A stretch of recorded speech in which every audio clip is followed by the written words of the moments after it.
Saudara, penundaan pengangkatan CASN membuat salah satu guru di Kota Malang harus menganggur selama 7 bulan. Dampak penundaan pengangkatan CASN, Komisi 2 DPR meminta Kemenpan RB mengangkat CASN secara bertahap.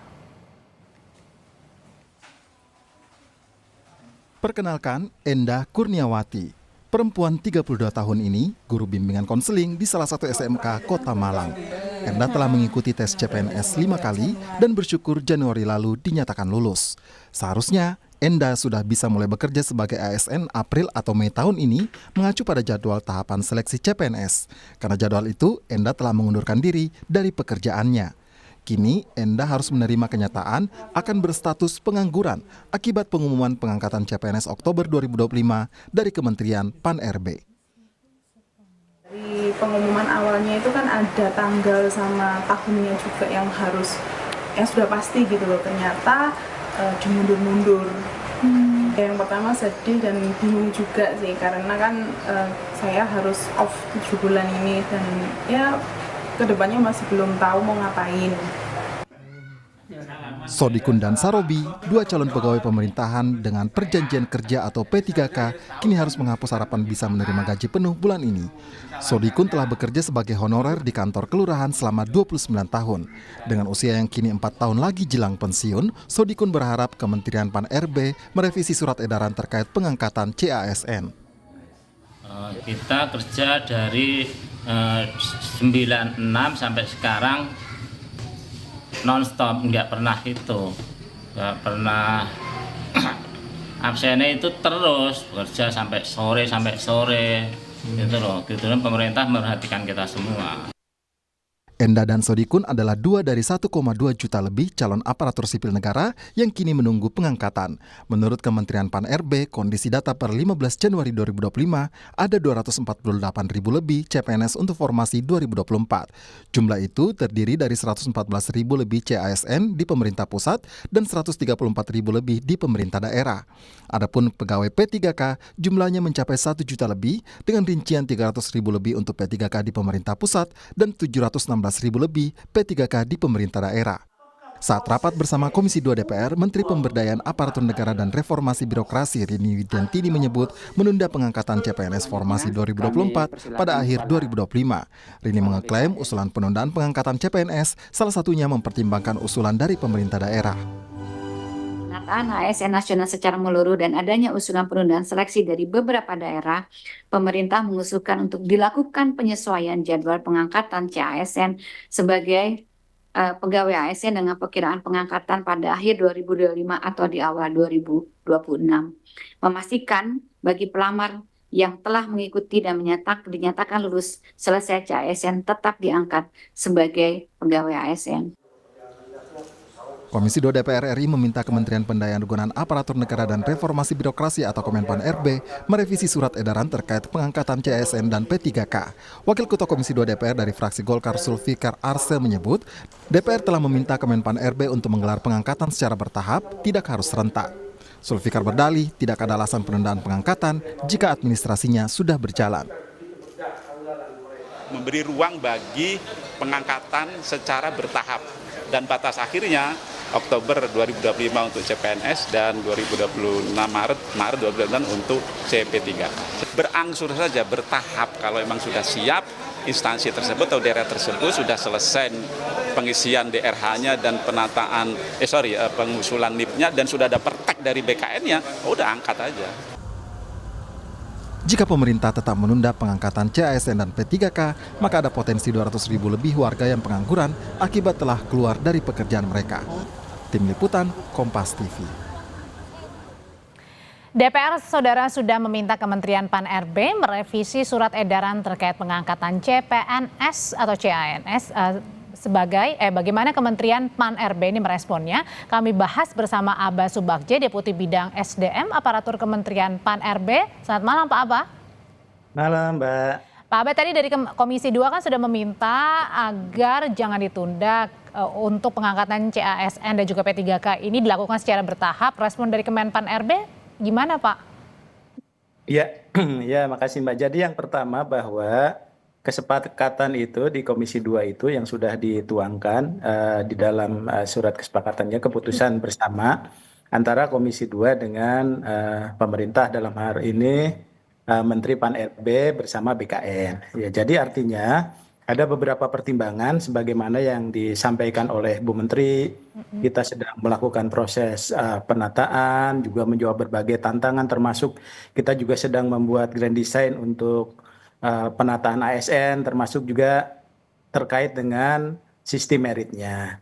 Jadi artinya ini juga terkait dengan penataan formasi. Nah, sementara di kabinet ini juga ada formasi yang harus kita penuhi dari formasi 2024 ini.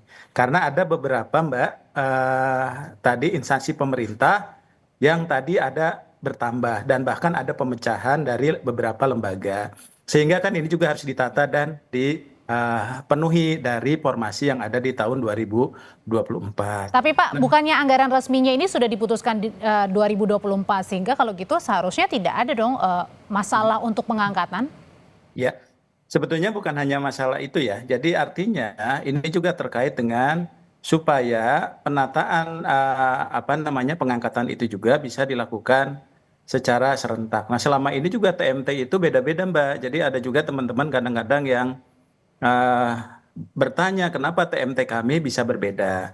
Nah, dengan posisi ini sekarang ini BKN sedang menyusun roadmap-nya supaya nanti di Oktober dan Maret itu semua TMT-nya itu sama, terhitung mulai tanggal bekerja itu mereka itu sama. Dan ini sebetulnya kami juga bisa memahami kekhawatiran teman-teman semua, khususnya tadi yang sudah bekerja kemudian berhenti kemudian jadi ada waktu dan sebagainya. Saya kira yang penting adalah bagi teman-teman yang sudah mengikuti seleksi dengan susah payah, dengan kompetitif, dengan kerja keras, termasuk teman-teman honorer yang sudah mengabdi, ada kepastian untuk diangkat. Nah, itu yang paling penting. Tapi masalahnya pertanyaannya bagaimana mereka harus menghidupi menunggu sampai bulan Oktober. Ini kan artinya dari bulan Maret, April, Mei, Juni, Juli, Agustus, September, Oktober ada sekitar 7 bulan. Apalagi kita kan mau menghadapi Lebaran juga, Pak. Ya, jadi sebetulnya kondisi teman-teman yang mau diangkat itu kan memang ada berproses Mbak gitu ya. Dulu juga sebetulnya dari proses pengangkatan itu kadang-kadang ya memang antara SK dengan SPMT itu memang berbeda ya. Nah, oleh sebab itu harapannya nanti teman-teman itu sebetulnya banyak waktu juga untuk bisa masuk ke birokrasi, itu juga termasuk juga banyak yang harus dipelajari, regulasi, peraturan perundang-undangan dan sebagainya, termasuk penyesuaian.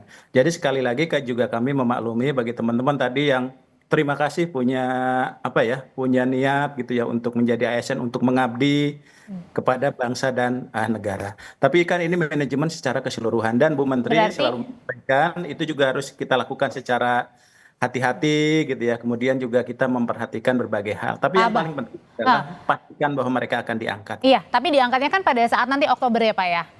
Betul. Nah, artinya kalau tadi dibilang sama Komisi 2 pengangkatannya ini jangan serentak, pelan-pelan secara bertahap, ini artinya tidak ya? Artinya semuanya ketok palu tetap di Oktober ya untuk diangkatnya? Gini, tadi yang disampaikan itu secara proses administrasinya itu tetap berjalan memang Pak. Jadi sekarang ini proses administrasinya itu tetap berjalan. Karena apalagi saat ini yang tahap 2 juga kan baru mau tes itu di bulan April. Jadi ini juga kita sambil menunggu ada tahap 1, ada tahap 2, kemudian ada perpanjangan sampai 3 kali kemarin. Sampai tanggal terakhir itu 20 Januari ya, 2025. Sehingga memang ini juga berdampak ya untuk semuanya.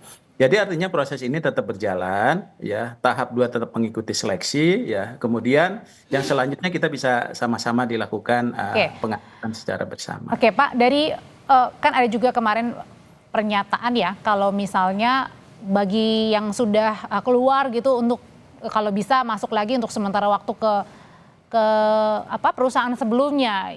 Itu kan tidak bisa serta-merta seperti itu kan bagi yang keluar sudah mendaftar dan lolos sebagai CPNS atau CASN ini?